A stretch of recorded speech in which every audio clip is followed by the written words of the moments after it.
여러분, 신부는 예수 믿는 사람, 성도죠. 맞으세요? 그래서 밖에서는 신자라고도 부르고 기독교인이라고도 하고 크리스찬이라고도 그래요. 맞습니까? 그래서 우리의 주인은 예수님 맞죠?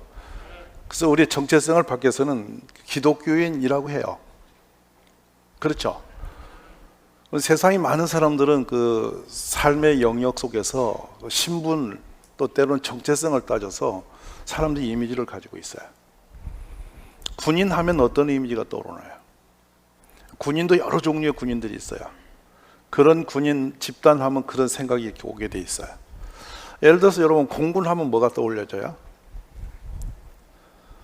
군대 안 가보셔서 모르겠어요? 빨간 마우라 떠오르시잖아요. 하늘을 지키는 사람들, 이렇게 전투기를 올리고 다니고 이런 사람들, 이렇게 생각이 든단 말이에요. 막연하지만은 그와 같이 우리들은 어떤 집단의 사람들을 보면서 그 정체성에 대한 이미지를 가지고 있어요. 그렇다면 우리는 예수 믿는 크리스천으로서 우리들의 모습은 어떤 사람이라고 생각합니까?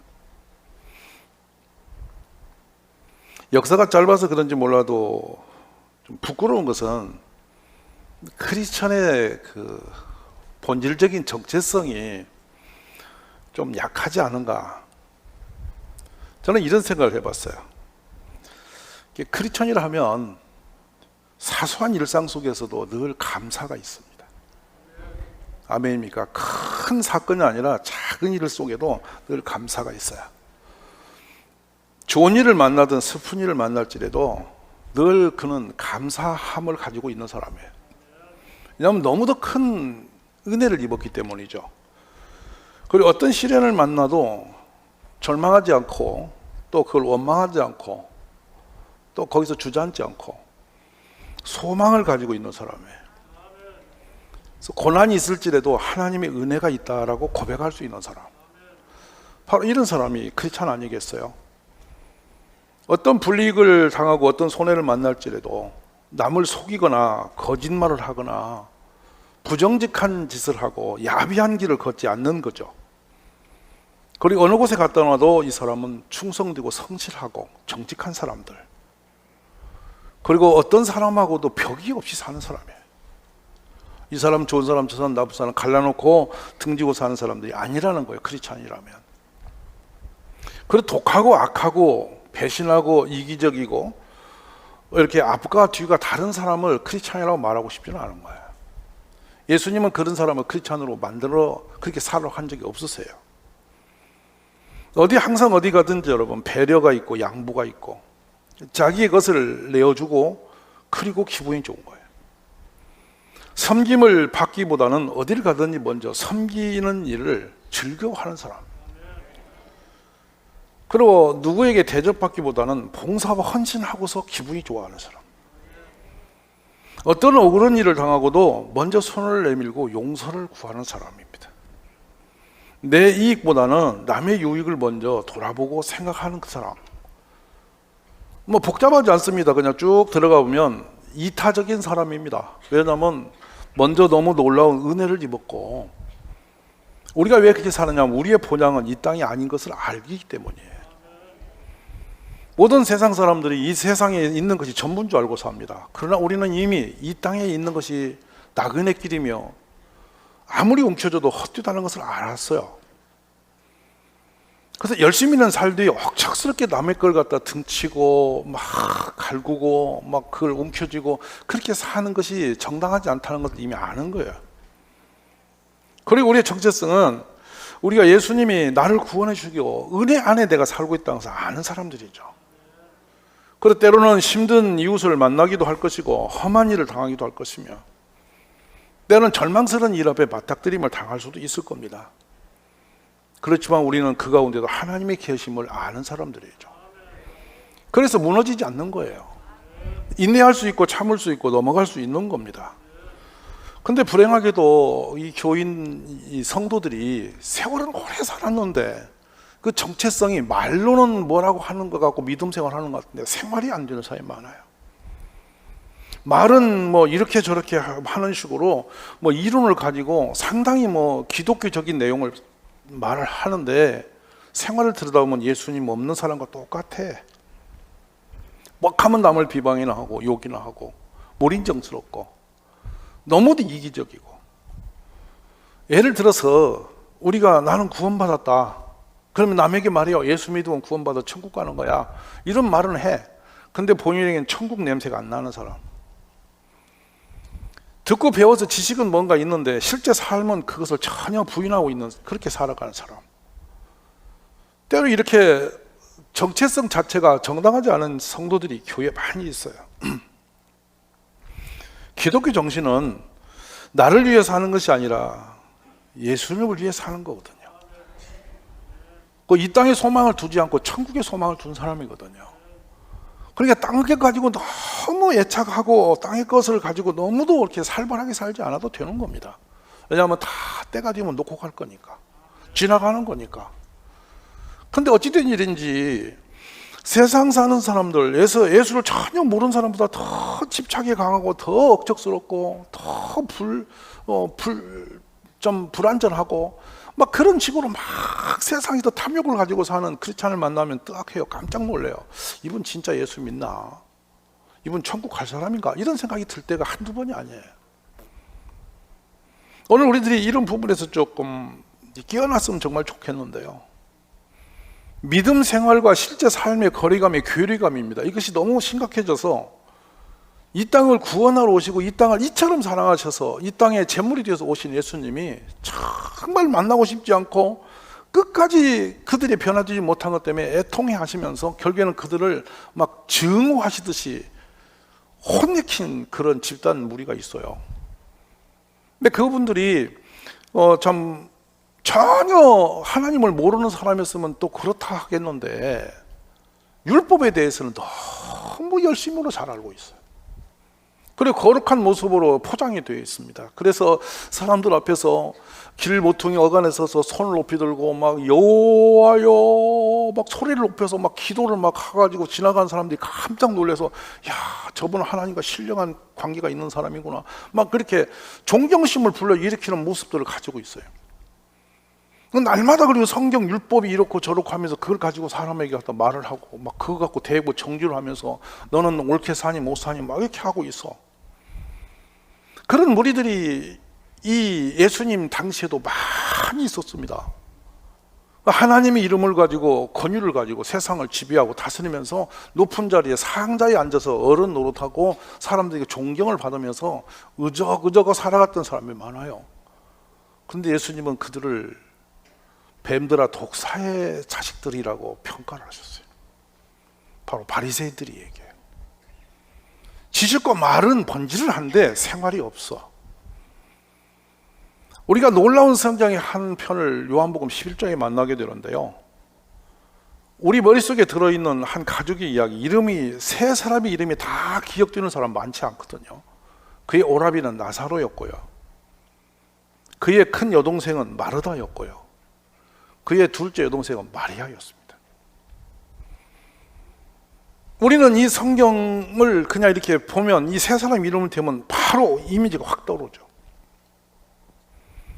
요한복음 11장에는 나사로가 죽을 병에 걸렸습니다. 한나절거리, 불과 한 14, 5km 정도의 거리에 예수님이 계시니 평소에 익히 친숙하게 지냈던 분이니까 예수님의 능력을 이미 아니까 예수님께 빨리 사람을 보냅니다. 예수님, 오라비 나사로가 지금 죽게 생겼습니다. 속히 오시옵소서, 이 얘기죠. 근데 예수님이 웬일인지 안 오셨습니다. 그러고서 그 오라비 나사로는 결국엔 죽었고 장사가 끝났습니다. 장사가 끝나고 난 뒤에 예수님이 뜬금없이 떡하니 야, 나사로의 집에 가자 그러십니다. 장례 중이라면 그래도 애우라도 하죠. 이미 그 집에 신세를 많이 지신 예수님이에요. 왜냐하면 오며 가며 그 집에서 식사 교제도 나누시고 많은 대접을 받았던 분이세요. 동네 사람이 다 알아. 저 마리아, 마르다, 나사로는 예수님과 얼마나 친한 줄 다 알아. 근데 그가 아팠다기도 안 오시고 죽은 뒤에도 안 오시고 장례 끝난 뒤에 가자 그러시는 거야. 상식적으로 이해가 안 되니까 이때 뒤도몰 하는 도마가 예수님께 대항합니다. 다른 제자들은 왜 가냐고 그래요. 지금 갈 때가 아니잖아. 왜 하필이면 지금이냐고. 모든 게 타이밍이 있잖아. 사람도 잔치도 타이밍이 있어요. 좋은 일 나쁜 일 다 타이밍. 그때 가야 유루가 되고 또 축복도 힘이 되는 건데 다 놓치고 장례 끝나고 종결한 뒤에 갑자기 가야 되겠다라는 거예요. 근데 예수님이 하시는 말씀이 심상치 않습니다. 그렇게 안 가고 지금 가는 이유가 너희를 위해서 내가 거기 없었던 것을 내가 기뻐한다. 참 재밌는 얘기입니다. 그러면서 뭐라고 말씀하면 이것은 이렇게 한 것은 너희가 믿도록 하기 위해서야. 그러나 이제 그 얘기로 가보자. 그러니까 도마가 우리도 예수님과 함께 죽으러 가자. 이거는 무슨 헌신적인 고백이 아니라 아이고 지금 가면 딱 맞아주기 딱 좋을 때야. 그래도 계속 가자 하시니까 그냥 가보자. 가서 같이 죽어야겠다. 이런 식으로 대항하듯이 지금 이게 이 내용 자체는 정확하게 그 장면을 그려오면 굉장히 교묘한 성경이에요. 근데 예수님이 하신 말씀 중에 정말 신비로운 것은 이것은 내가 이것은 너희가 믿도록 하기 위함. 서덴 빌레일부란 용어를 썼거든요. 이게 조금 믿음을 더하도록 하기 위함 이런 뜻 같습니다. 그렇다면 제자들에게 뭔가 보여줘야 할 내용이 있고 그 살아있는 마리아와 마르다와 주변 사람들에게 뭔가 이 상황을 통해서 주고 싶은 메시지가 있는데 그 메시지는 좀 더 나은 믿음을 갖도록 하려고 하는 거다. 이렇게 우리가 해석하는 게 정확한 말씀인데요. 드디어 예수님이 제자를 동원해서 이 나사로 집으로 가십니다. 먼저 만나는 게 마르다죠. 아마 여러분은 이미지를 가지고 있을 거요. 마르다 하면 믿음이 없는 사람. 왜냐하면 예수님께 한번 혼난 걸 기억을 싹 하고 있거든.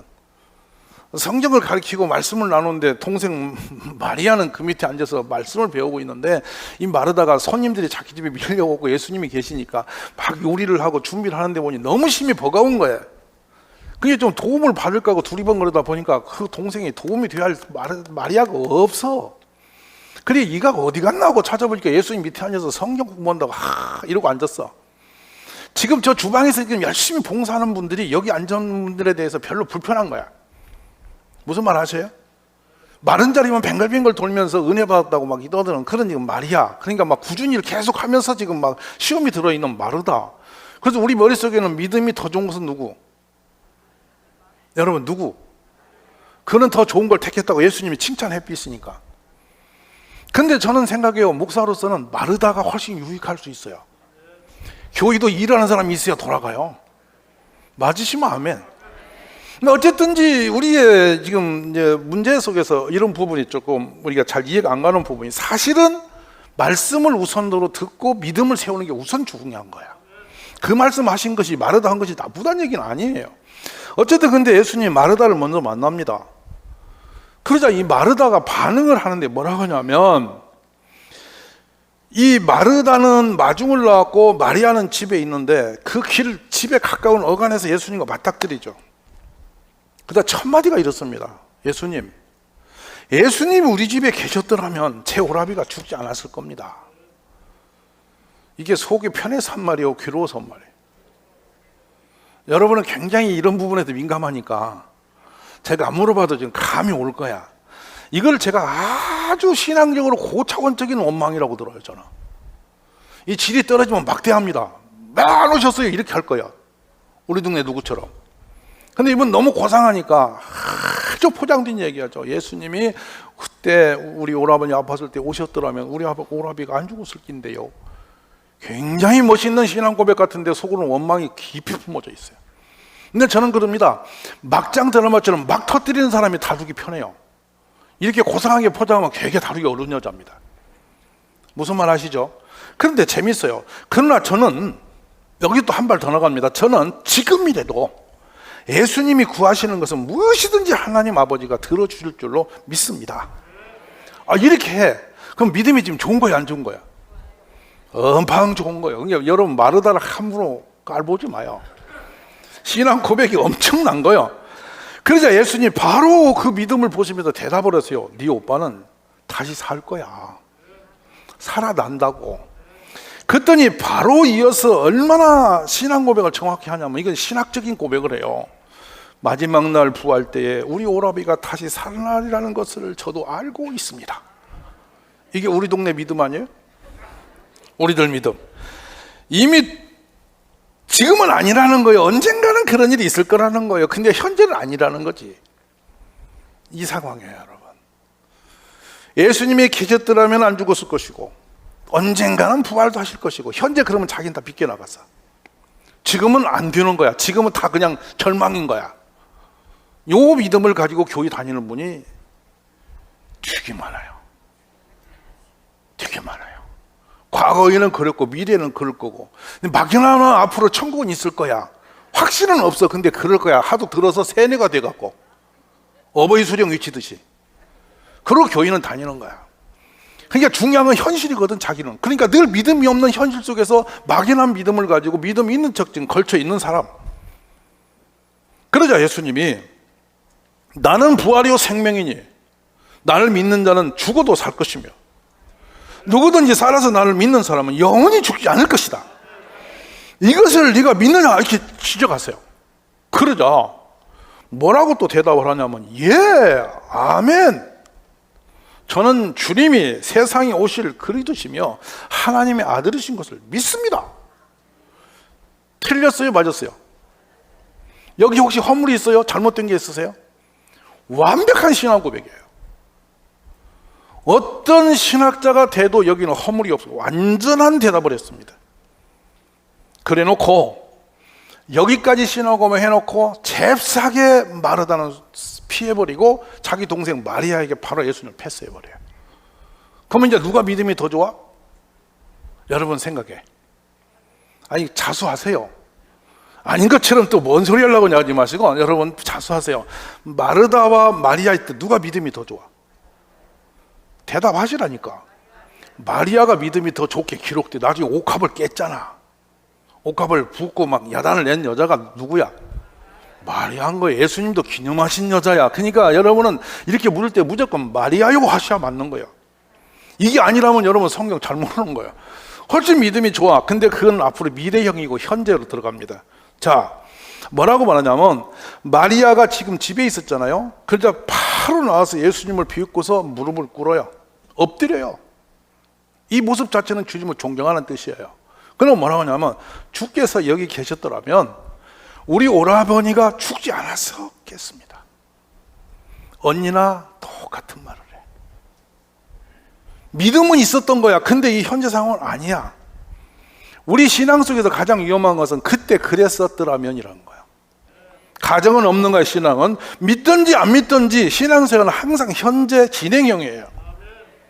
그래서 지금 뭐냐면 이 상태의 두 자매의 말을 듣고 사람들이 울고 있는 모습을 보면서 예수님 마음으로 참 기가 막히신 겁니다. 지금 예수님의 의도 안 맞는 말은 번지를 한데 그럴듯한데 실제로 안 맞는 겁니다. 그래서 예수님이 뭐라고 하냐면, 그를 어디에 두었느냐? 누구? 그를 어디다 두었느냐? 몰라서 물으신 게 아니에요. 지금 네 오라비 지금 어디 있냐? 이렇게 물으시는 거야, 여러분. 그러니까 주여 와서 보소서. 주여 와서 보소서. 그러자 이제 주님이 직접 가서 무덤 앞에 서면서 극할 때 주님이 예수님이 눈물을 흘리셨다고 기록이 돼요. 이건 요한의 기록이에요. 그 고백, 무덤까지 이제 지정하게 움직일 때 그 정황을 보면서 예수님 우셨다 이렇게 돼 있어요. 참 이 가슴이 아픈 장면인데, 저는 오늘날 예수님이 교회에 오셔서 우리 모습 보시면 우실지 웃을지 이쯤은 우리가 생각할 필요가 있어요. 우리 가정을 보면 예수님이 웃으실지, 내 모습 보면 예수님이 어떤 표정을 지을지 정도는 늘 생각하는 것이 철들은 신앙인의 모습이에요. 이거를 기억해 보십시오. 그리고 예수님이 드디어 무덤 앞에 갔습니다. 그래서 돌을 옮겨 놓으라고 명령을 하십니다. 그러자 즉각 반응이 나옵니다. 죽은 사람의 누이 마르다가, 주여, 죽은 지가 4일이나 되었으니 이제 열어봤자 냄새만 날 겁니다. 무슨 냄새? 썩은 시신 냄새만 날 겁니다.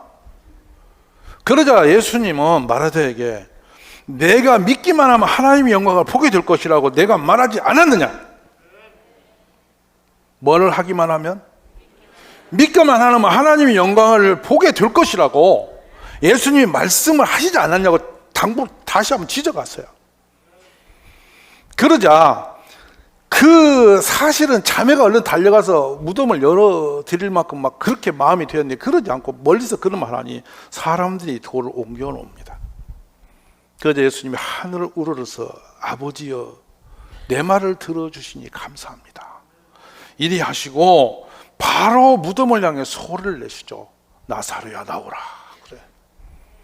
그런데 놀랍게도 나사로가 시신으로 묶인 채 그 모습 그대로 나와요. 걸어 나와요. 풀어놔 다니게 하라. 이리 하세요. 자, 이 내용은 왜 이렇게 어차피 죽을 그 사람을 또 살려냈다 또 죽을 그 사람을 이렇게 하셨을까라는 거거든요. 우리의 믿음이 살아있는 믿음과 죽어있는 믿음의 차이가 있다는 거예요. 말은 완벽한 신앙을 가져도 실제 현장에서는 믿음이 아예 죽어서 없는 것처럼 사는 성도가 있다는 것을 예수님이 지적하신 장면이에요. 말로는 하나님은 전능하시며 예수님은 구원 주시며 나는 뭐 부활과 영생이 있고 막 하고 다녀도 실제는 희미하지 안 믿어지는 사람이 많다는 것이죠. 이 성경 율법은 지식용이 아닙니다. 생활용입니다. 삶이에요.